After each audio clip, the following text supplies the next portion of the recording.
softo kai gazete gofta ko afura ketini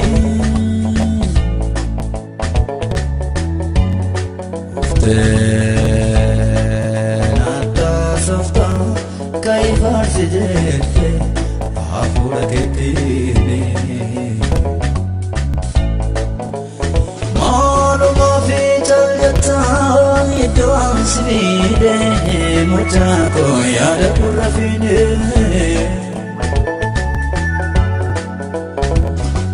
alo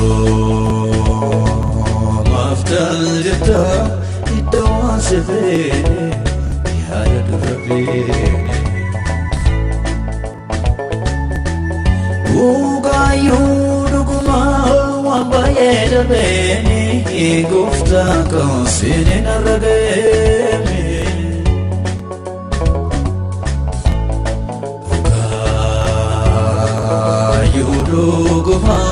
wambaye dabeni sinina ragemi ana kam sitau yada no dabetu gufta ko kesa ko dikayemi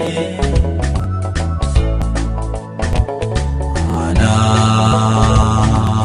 kam sitau yada no dabetu kesa ko dikayemi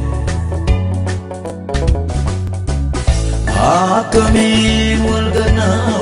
akamin walina almebaye wajnini kamesne kamna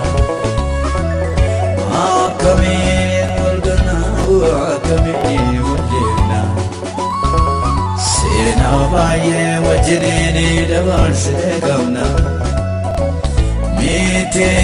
fraflami matgo babanko satina kote antoviyane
ijagari kenu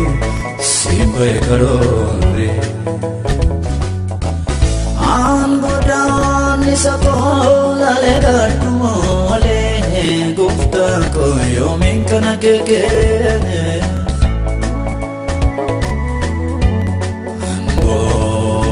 angodan nisakola le gatumole yomin kana kekene Dume sayado kona randa basecho gufta kona bate barunke Dume sayado kona randa basecho nabate barunke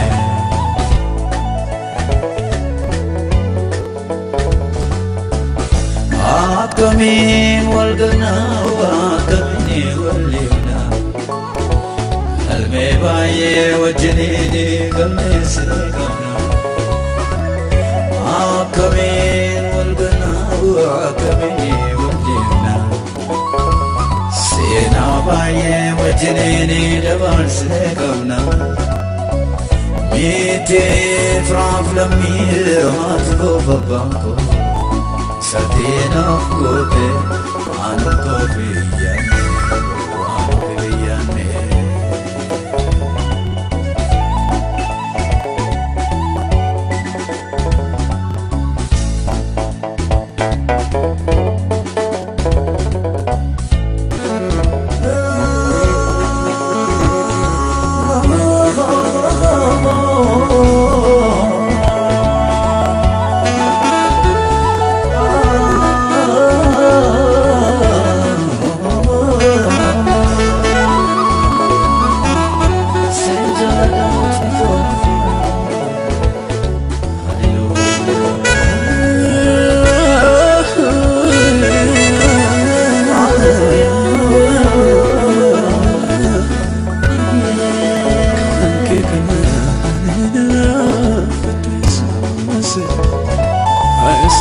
jaalakeetu barbaachisa.